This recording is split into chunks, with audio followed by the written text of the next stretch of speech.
Usai konflik dengan Iran, Trump kini juga mengancam sekutunya Inggris dan Spanyol. Lebih lengkapnya kita ulas sikap Donald Trump ini bersama dengan pakar hubungan internasional dari Universitas Padjadjaran, Teguh Reza Shah.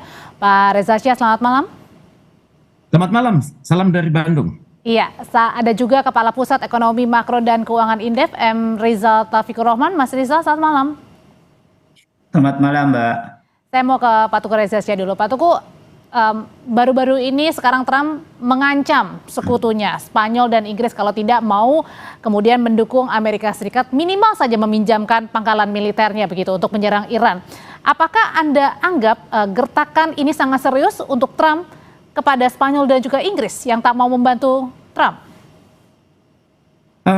Pertama, Trump sedang sangat percaya diri ya, karena dalam aturan Kongres yang baru, Senat yang baru sekarang, dia menang itu. Dia menang dengan skor 57% banding 43%. Jadi ini yang membuat masyarakat Amerika Serikat yang sebelumnya berpikir Amerika Serikat tidak akan masuk ke dalam perang selanjutnya, tapi membangun kesejahteraan dalam negeri, malah maju untuk perang. Ini bikin kaget. Pada saat yang sama, memang agak unik ya, mereka memiliki North Atlantic Treaty Organization atau Pakta Pertahanan Atlantik Utara yang sebenarnya berputar-putar di kawasan Eropa saja. Tapi dengan perintah dari Trump yang sangat percaya diri tersebut, maka Inggris goyah, Spanyol pun goyah, karena dalam aturan NATO itu ada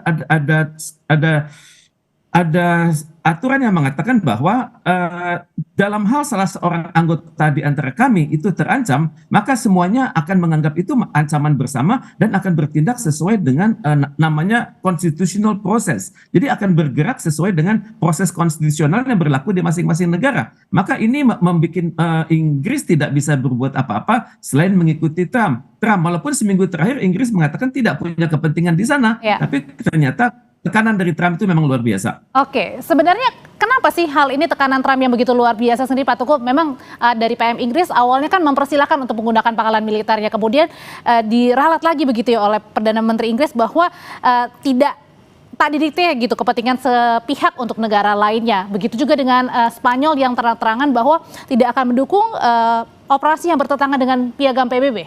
Apakah mereka berani kemudian untuk menentang secara lebih lengkap lagi untuk Trump ini, Spanyol dan Inggris? Memang figur Trump ini sangat menakutkan ya, sangat menakutkan bagi kalangan NATO sendiri. Trump sudah pernah mengatakan akan mengambil alih Greenland. Kemudian Trump akan berani mengatakan bahwa ayo kumpulin semua NATO itu tidak akan berarti apa-apa tanpa saya. Karena memang 70% anggaran NATO itu dibiayai oleh Amerika Serikat. Dan Inggris dan semua anggota NATO sudah melihat kalau Trump sudah berbicara itu harus dilaksanakan. Karena Trump tidak sungkan-sungkan mengaitkan isu dukungan ini dengan tarif. Bahkan Trump mengatakan kalau perlu tarif buat Anda semua kami naikkan di atas 50%. Jadi bukan hanya gertak-gertak sambal aja, Pak Teguh.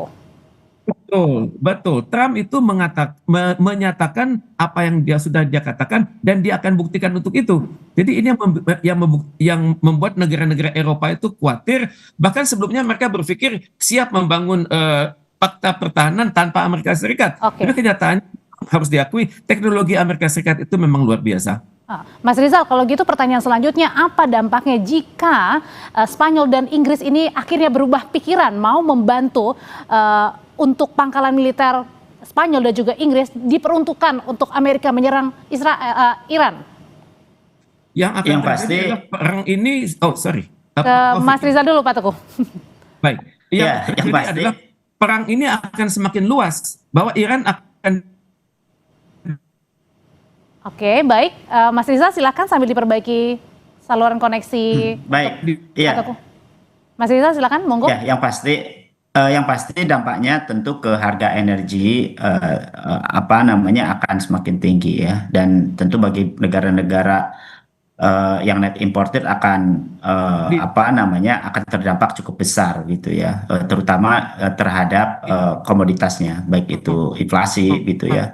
Tetapi yang paling menguntungkan adalah mereka bagi produsen energi itu sendiri. Jadi kalau kita bicara apakah ini adalah merupakan kepentingan ekonomi atau perdagangan gitu ya, saya kira Trump melakukan ini tentu sebagai instrumen tekanan geopolitik gitu ya daripada perang dagang klasik. Jadi kalau kita bicara misalnya nanti Inggris dan Spanyol kemudian mengizinkan ya untuk penggunaan pangkalan militer, maka tentu peperangan ini akan semakin besar gitu ya, dan Iran juga tentu akan bertahan, dan bagi negara yang selama ini menjadi mitra dagang Iran, katakanlah Rusia, kemudian juga China, termasuk juga saya kira meskipun diembargo oleh Amerika, juga melakukan perdagangan gitu ya dengan katakanlah Korea Utara gitu ya, dan teknologi banyak kan Iran dari sana, Nah, dan support juga akan semakin besar gitu ya. Nah, dan ini tentu akan berpengaruh terhadap apa namanya perdagangan dan juga harga dari energi dan tapi gas oke, terutama ya. kalau dilihatnya sendiri Pak Teguh, kenapa sih Amerika ini masih perlu dukungan dari sekutu-sekutunya?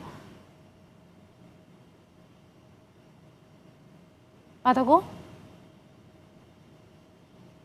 Oke, sambil diperbaiki koneksinya, saya mau tanya kalau gitu ke Mas Rizal. Kenapa kira-kira Mas Rizal, analisa Anda, kenapa Amerika ini masih perlu dukungan dari para sekutunya? Yang pasti Amerika ini kan sedang mengalami defisit perdagangan yang besar ya, bahkan utang juga tinggi, defisit anggaran juga semakin besar ya, hampir 6,2% ya terhadap PDB-nya, ditambah juga utangnya juga 127%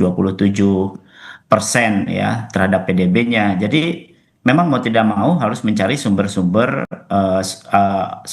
ekonomi khususnya dari energi yang notabene itu menjadi bargain bagi Amerika ya. Memang dalam jangka pendek kelihatannya tidak akan terlalu banyak memberikan keuntungan gitu secara langsung bagi Amerika, tapi bagi jangka panjang Amerika bisa memberikan tekanan ya, dan juga saya kira keuntungan bagi Amerika ya di dalam penguasaan sumber daya energi ini gitu. Oke, soal selain penguasaan sumber daya energi ketika Amerika menyerang Iran, Pak Teguh, kenapa sih kira-kira analisanya Pak Teguh, Amerika ini masih sangat perlu dukungan dari para sekutunya? Apakah juga takut-takut jaga-jaga nih ketika Iran juga punya sekutu lainnya, misalnya seperti Rusia dan juga China yang mungkin sekarang tidak terang-terangan mendukung, tapi kemudian menjadi ancang-ancang juga bagi Trump jika terjadi balasan dari negara sekutu Iran?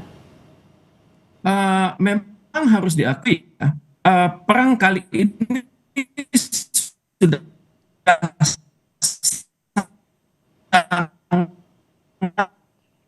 Oke. menyita Pak Teguh, mohon maaf energi ini masih terbata-bata, mungkin saluran Amerika. internetnya masih terputus begitu. Oke, Misalnya energi nah ini sudah baik. early warning sudah 2,4 F-15.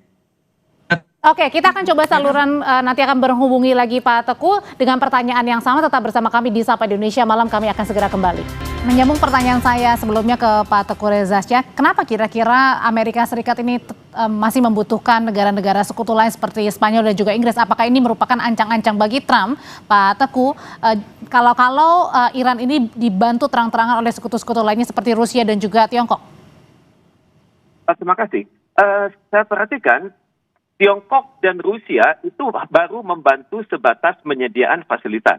Mereka belum menurunkan yang namanya penasihat militer, mereka belum menurunkan namanya instruktur, belum. Tapi menurut hemat saya, yang dikhawatirkan oleh Donald Trump ini adalah baru seminggu ini perang ini berjalan, bahkan baru 5 hari, yang terjadi adalah anggaran yang keluar sudah luar biasa. Ya. Anggaran yang keluar itu misalnya untuk perangkat early warning itu sudah 1,1 billion US dollar.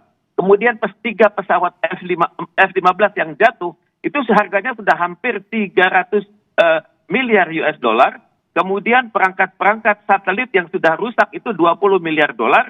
Dan kemudian sudah turun jatuh juga perangkat-perangkat misil itu sekitar 500 miliar dolar. Jadi kalau hal ini berlangsung terus-menerus, maka total yang terjadi adalah sudah lebih dari 2 miliar US dollar itu sudah habis. Jadi Amerika tampaknya juga berpikir NATO itu kan terikat pada satu perjanjian, pasal 9, di mana dikatakan bahwa serangan terhadap salah satu anggota NATO akan berarti serangan terhadap mereka semua, dan karena itu mereka harus bergerak secara serentak sesuai dengan konstitusi masing-masing. Itu yang alasan yang kedua. Alasan yang ketiga adalah Trump ini salah menghitung kekuatan Iran. Ternyata Iran siap bertarung untuk jangka panjang. Sehingga Amerika Serikat berpikir konsentrasi dia harus terbagi. Misal terbagi ke arah kawasan Indo-Pasifik. Di kawasan Indo-Pasifik ini ada dua isu yang sangat luar biasa. Pertama ada isu di Laut Cina Selatan yang melibatkan China, dan di situ juga ada anggota-anggota ASEAN yang selama ini disupervisi oleh Amerika Serikat, yakni Vietnam dan Filipina, dan juga di Laut Cina Utara. Di situ ada Korea Selatan dan ada Korea dan Jepang. Bila Trump tidak hati-hati, maka akan terjadi posisi Amerika Serikat menurun di kawasan itu, di mana Jepang dan Korea Selatan ternyata belum siap untuk sebuah koordinasi bersama dalam hal pembagian beban kalau Amerika Serikat tidak ada. Kemudian memang Amerika Serikat sebagai adik kuasa itu harus berpikir global, dan pada saat inilah dia merasa bahwa sebenarnya kekuatan Amerika Serikat itu sangat terbatas karena China dan Rusia cukup diam-diam Meskipun saja, Pak Teguh, dan mereka Trump ini secara terang-terangan juga mengatakan dia siap dengan war lebih dari 45 minggu. Itu kan kata Trump. Tapi kalau kita lihat statement dari Hegseth, dari Menteri Pertahanan Amerika Serikat sendiri, itu sebenarnya Pentagon itu goyang. Mereka seringkali tidak tahu bahkan pada saat serangan pertama, apakah itu dengan persetujuan Amerika Serikat atau Amerika Serikat mengikutinya belakangan. Jadi ini adalah hal-hal yang membingungkan masyarakat. Tapi kata Sun Tzu, memang membingungkan masyarakat lain itu penting sekali sehingga mereka habis energinya untuk mereka-reka Amerika Serikat itu akan kemana. Tapi dari sini, setidaknya sudah kelihatan Amerika Serikat sudah terlanjur mengeluarkan teknologi yang sangat tinggi yang sebenarnya ditujukan untuk suatu perang masa depan yang kalau mungkin menghadapi China dan mungkin menghadapi Rusia. Tapi China dan Rusia sudah belajar kehebatan Amerika Serikat itu di mana, dan saya pikir mereka sudah siap untuk koordinasi dalam hal selanjutnya di masa depan dibutuhkan joint forces atau keterlibatan bersama antara China, Rusia dan juga Iran. Kalau gitu pertanyaan selanjutnya ke Mas Rizal, Amerika Serikat lebih untung apa lebih rugi nih dengan perang Iran yang berkepanjangan ini? Ya, kalau yang pasti kalau kita lihat dari besaran ya anggaran yang dikeluarkan, memang biasanya ya Amerika itu keuntungannya tidak besar ya dalam jangka pendek, tadi saya sudah sampaikan ya, karena biaya militernya kan sangat tinggi, tadi disampaikan juga oleh Pak Tuku. Tapi ada beberapa potensi keuntungan yang tidak langsung. Pertama, akan mengambil manfaat dari kenaikan harga energi global ya, di mana itu yang akan menguntungkan produsen energi termasuk Amerika. Di situ ada minyak dan juga gas ya. Kemudian juga penguatan dolar ya sebagai safe haven ya, ini juga saat resiko geopolitik meningkat, dan sekarang terbukti ya bahwa para investor capital lebih banyak di safe haven ya, ini di US dan di US dollar dan juga di emas kan gitu ya. Kemudian juga penguatan industri pertahanan melalui lonjakan belanja militer dan ekspor senjata. Nah, ini juga biasanya Amerika kan sebagai eksportir senjata yang selama ini biasanya peperangan itu juga menjadi tanda kutip marketnya lah gitu ya. Jadi umumnya ya secara makro memang perang itu akan mengurangi defisit akan mengurangi ekonomi global ya. Tetapi tentu akan meningkatkan inflasi energi, menekan perdagangan di global, dan manfaat yang akan dinikmati oleh Amerika tentu in the long run ya. Dan keuntungan bagi Amerika tentu ini dari kenaikan harga dan juga penguatan posisi dolar, termasuk juga penguatan industri pertahanan. Berarti ini artinya juga dengan penutupan Selat Hormuz justru menguntungkan tadi ya dengan kemungkinan untuk kenaikan harga energi begitu ya Mas Rizal ya. Menguntungkan karena Amerika sendiri punya cadangan energi yang banyak juga berbeda mungkin dari negara-negara lain termasuk kita gitu. Ya persis, ya termasuk juga salah satunya kan Venezuela kemarin ya diambil rezimnya diganti, kemudian para investor Amerika ya khususnya di energi kan sekarang sedang berproduksi kan gitu ya, sudah melakukan produksi energinya ya, minyaknya, dan ini saya kira salah satu strategi ya untuk menikmati kenaikan harga energi. Memang hari ini turun ya harga minyak gitu global, tetapi 2-3 hari yang lalu kan dari 70 menjadi 80 ya, sekarang 70 lagi kan. Tetapi kan harga harga terus apa namanya dinamis begitu ya, dan in the long run ya pasti tentu akan masuk ke dalam titik di mana harga minyak akan lebih menguntungkan bagi para produsen. Oke, dengan mengancam Spanyol dan juga Inggris, Pak Teguh, pertanyaan selanjutnya, apakah Amerika Serikat ini sedang melancarkan ya negosiasi untuk perang dagangnya untuk bisa menekan negara lain agar negara-negara sekutu Amerika ini bisa mendukung Amerika menyerang Iran? Memang dalam kenyataannya memang yang dilakukan oleh Amerika Serikat ini kita hanya melihatnya dari perspektif geostrategik dan geopolitik ya. Sebenarnya pada saat yang sama Amerika juga memainkan 3 papan catur sekaligus. Pertama papan catur geopolitik dan geostrategik, yang kedua adalah papan catur geoekonomik, dan yang ketiga adalah papan catur geososial budaya. Jadi intinya adalah kalau mereka sangat aktif, kalau Amerika Serikat sangat aktif di luar, itu secara tidak langsung akan mendukung program MAGA dia, Make America Great Again, kemudian pada saat sama menyudutkan China. Karena dengan penguasaan di Venezuela, itu pembangunan China itu tertahan sampai 10 tahun. Nah kemudian kalau benar-benar Amerika Serikat berhasil menguasai ladang-ladang minyak lanjutan di Timur Tengah, maka dapat dipastikan MAGA itu akan terwujud. Jadi dengan demikian perang ini sangat penting bagi Amerika Serikat, dan memang ada kerugian jangka pendek, tapi manfaat jangka panjangnya luar biasa. Berarti artinya ini Trump ini sangat-sangat sudah memperhitungkan ya dampak yang akan dia dapatkan ketika perang Iran terus berkelanjutan. Apalagi kan backgroundnya Trump sendiri adalah seorang pengusaha juga, Pak Teguh.